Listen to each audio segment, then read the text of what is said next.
Mga tol, isang maling galaw lang. Sino man dito sa dalawang to, Russia o US, isang maling galaw lang sa kanilang dalawa, sa pagitan nilang dalawa.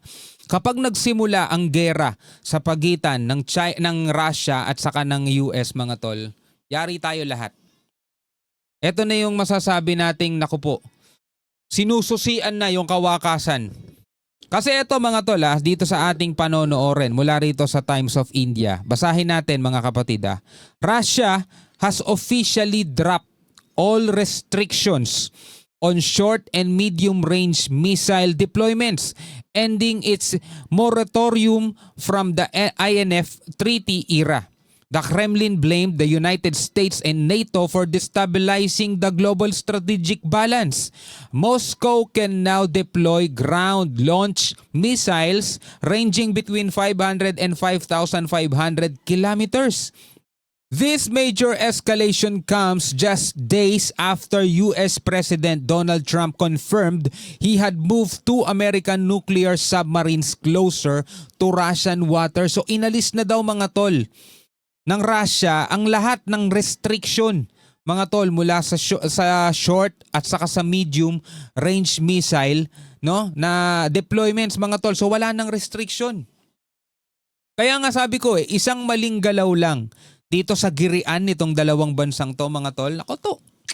Yari talaga ang mundo mga kapatid. Kasi hindi lang tong dalawang to ang posibleng maglaban. Nanggigigil din ang North Korea mga tol sa US.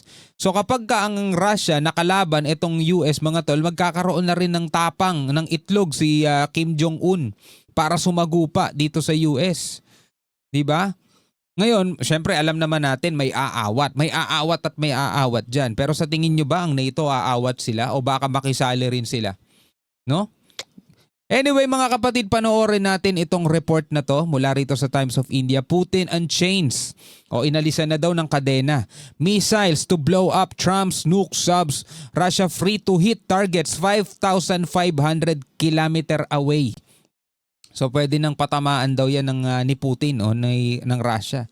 Panoorin natin to mga tol. Bago natin to simulan, syempre huwag mong kalimutan mag-subscribe. Click mo na rin ang notification bell para ma-notify ka whenever na may mga bago tayong reaction video tulad nito. Again mga tol, hindi ako magbabalita sa inyo.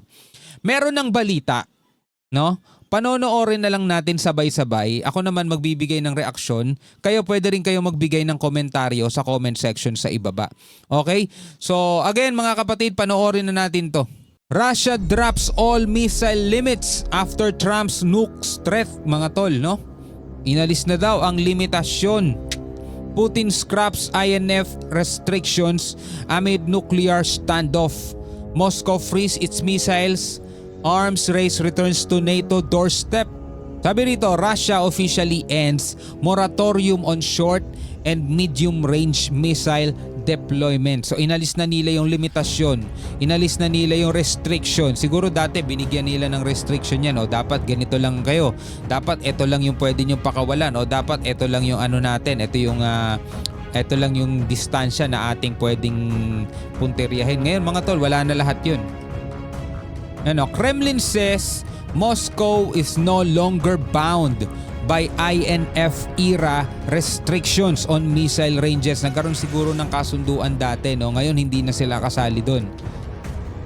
It's no longer bound by INF era restrictions on missile ranges. Yung mga layo na pwedeng punteriyahin. Russia's foreign ministry blames US and NATO for destabilizing the strategic balance. So sinisisi ngayon ng foreign minister ng Russia ang NATO at saka ang Amerika. Moscow now free to deploy ground-launched missiles between 500 and 5,500 kilometers. So pwede na silang mag-deploy ngayon ng ganun.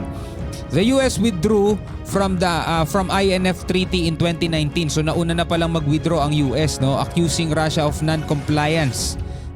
No? E naakusahan nila ang Russia na hindi sumusunod. Russia had previously promised not to deploy banned missiles unless the US did first. Ibig sabihin mga kapatid, kung halimbawa, no, parang ganito na lang, no. Halimbawa na lang tuwing bagong taon, di ba may mga ipinagbabawal na paputok, bawal yang gamitin, bawal yan. Ito lang yung mga pwede, ito lang yung mga pinapayagan ng batas. Pero pag inalis mo yung batas na yon, maglalabasan yung talagang malalakas na sabog ng mga paputok. No? Pwede nang gamitin yan. Sige, pwede na kayo magpasabog ng ganyan. Yung tipong malagranada ang sabog, di ba? Kasi mga ban yun eh. So ganun din dito mga tol. No, may mga kasunduan na bawal tong mga missile na ganito na umaabot ng 5,500 kilometers. Bawal yan. Ito lang ang mga pwede nyong gamitin. Kasi delikado yung mga ganyang missile. Ngayon, since umalis na ang Russia doon sa kasunduan na yun mga tol, pwede na silang mag-deploy ng mga ganong klaseng missile. Sabi nga gano'n, no, Russia had previously promised not to deploy banned missiles. Hindi daw sila magde-deploy ng mga pinagbabawal na missile unless no, the US did first. No? Hanggang sa, unless, ibig sabihin, hanggang sa mauna lang yung US. Pag ginawa ng US yan, gagawin na rin namin yan. FM Sergey Lavrov warned in December that Moscow may respond to US missile moves. Foreign Ministry siguro to, no? Foreign Ministry Sergey Lavrov. We've already put out a statement and the answer is they are in the region, where they have to be. So sabi ni Trump, andun na daw, the answer is they are in the region. Yeah, sabi niya ganun. Where they have to be. Kung saan sila dapat nandun. This comes as Donald Trump moved to US nuclear submarines closer to Russia last week.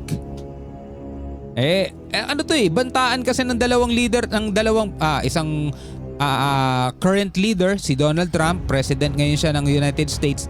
Tapos ang kasagutan niya o kabantaan niya naman yung dating president ng Russia, si Medvedev mga tol. Ngayon, merong parang pagpapahiwatig si Medvedev ng paggamit ng nuclear mga tol. Dito advance na mag-isip si Trump. Sabi niya ganun, kung sakasakali lang yung mga sinasabi niya ay totohanin niya, nakahanda na ang Amerika. Kaya ngayon, eto na, inutusan niya na o dineploy niya na yung dalawang nuclear submarine niyang malapit sa Russia. Trump was ticked off by former Russian President Dmitry Medvedev's remarks. No, na-trigger mga tol si US President Trump doon sa mga sinabi nga ni Medvedev about dun sa dead hand. Na-trigger siya doon mga tol. Kumilos na agad si Trump. Dmitry Medvedev condemned Trump's ultimatum to Russia, demanding. Yung ultimatum kasi ni Trump mga tol, kumbaga parang panggigipit din sa Russia yon kung hindi titigilan ng Russia yung gera sa Ukraine. Alam nyo yung ginagawa ni Trump, hindi naman sa pero nakikita niya kasi parang eto ata yung kailangan nating gawing paraan. No? Kailangan nating, alam mo yon, sakalin etong Russia para itigil nila etong gera sa Ukraine. Kung papatawan sila ng sanctions, at babantaan din niya yung ibang mga bansa, o sige, pag bumili kayo ng langis dito sa Russia, masasanction din kayo. Kasi kailangan talaga nilang putulin yung pinanggagalingan ng yaman ng Russia para maubusan sila ng pera sa kakapagpagawa nila ng missile, ng mga armas nila, at matitigil yung bakbakan ng Ukraine at saka ng Russia. Kumbaga, sa madaling salita, ang gustong mangyari ni Trump mga tol is magkaroon na ng kapayapaan, magkaroon na ng tigil putukan na binabaliwala din naman ni Putin, at gusto nga ni Putin mga tol talagang lipulin na etong Ukraine kasi sila rin naman ang unang sumugod etong Russia, diba? Sila ang unang sumugod sa Ukraine A ceasefire by August 8 or face tariffs as a threat and step toward war. Ang gusto ni Trump, ceasefire. Sino ba naman may ayaw nun mga tol? Si Putin lang may ayaw nun. Kasi kung tayo tatanungin, di ba, mas maganda, walang putukan, walang kapayapaan na lang. Sarap-sarap mabuhay sa daigdig, di ba? Paunlarin natin yung daigdig pa kaysa naman naghahanap pa sa Elon Musk ng ibang planeta kung saan tayo lilipat. Buti sana kung lahat makakalipat doon, di ba? At saka bago pa ma-terraform ang isang planeta, like for example, yung Mars, gusto daw nila i-terraform, aabot ng daang-daang libong taon yun. Di na natin naabutin yun mga tol.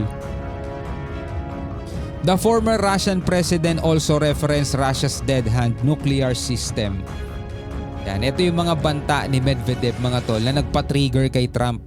On August 4, Russia urged caution with nuclear rhetoric after Trump's order. Kremlin spokesperson said everyone should be careful about nuclear rhetoric.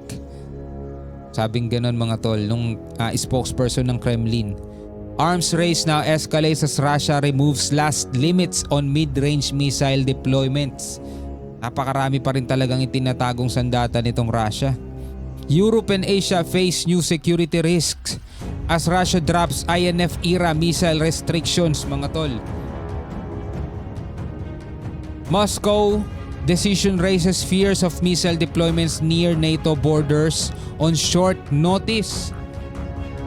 Kaya na nila ngayong patamaan saan mang bahagi ng daigdig, no? Dahil inalis na ng Russia yung limitation, yung restriction, yung mga band na pinagbabawal ng mga missile pwede na ngayon nilang gamitin.